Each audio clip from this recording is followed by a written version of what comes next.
what was that thing that let you know, yes, this is what I need to be doing?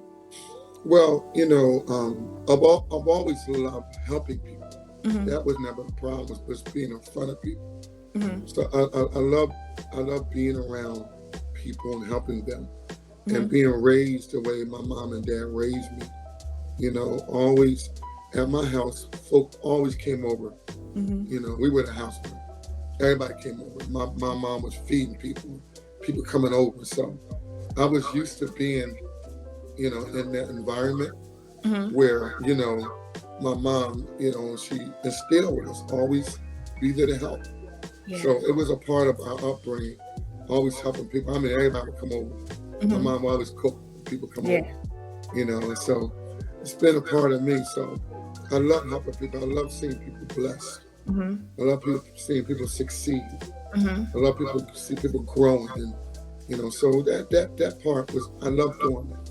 Mm-hmm. I love helping people, man. And that's the mandate of the Word of God. Mm-hmm. Mm-hmm. We're supposed to help people. Yeah. To make it very simple. Because sometimes we get complex in what Mm-hmm. God called us to do. Yeah. Well, first thing is help people. Mm-hmm. Somebody that I know, you probably used to know, his name was Reverend Gordon. He was my uncle, Gordon Bronner.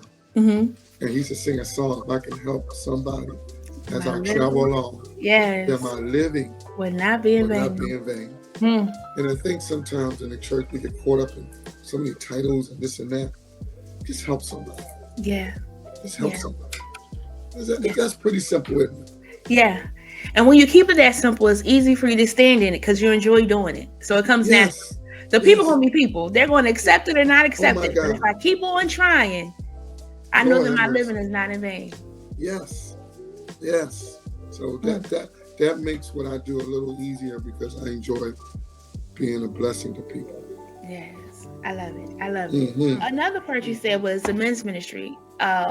And that's a big part too. How did that come about, and why is it so important to you and dear to your heart?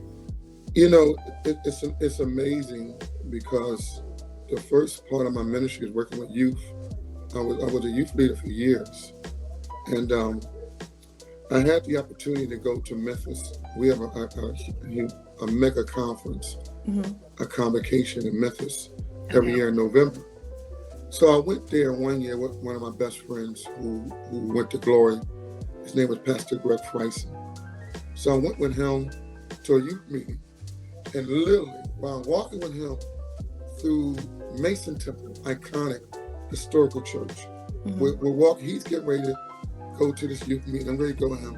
And while walking, there was a meeting being held by men, and I walked by, and I'm literally frozen in my tracks. Mm.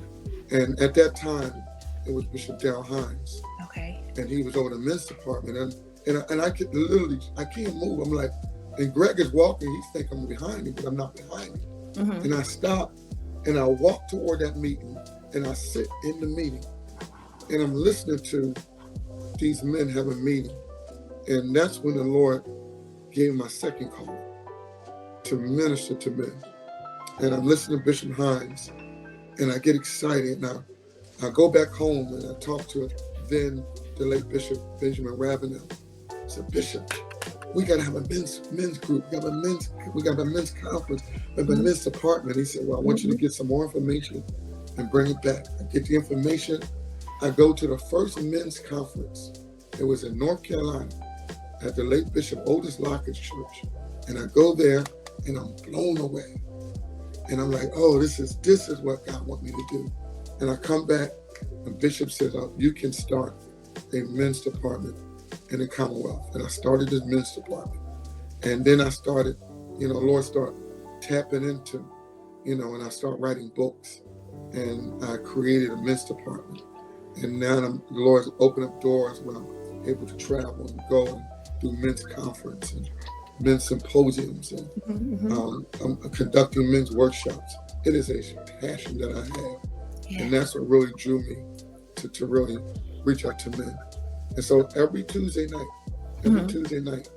I have a non-denominational men's prayer Zoom. Okay. And this goes across the country. Very And I nice. have men from all over, from Atlanta, from Houston, New York, Lancaster, York.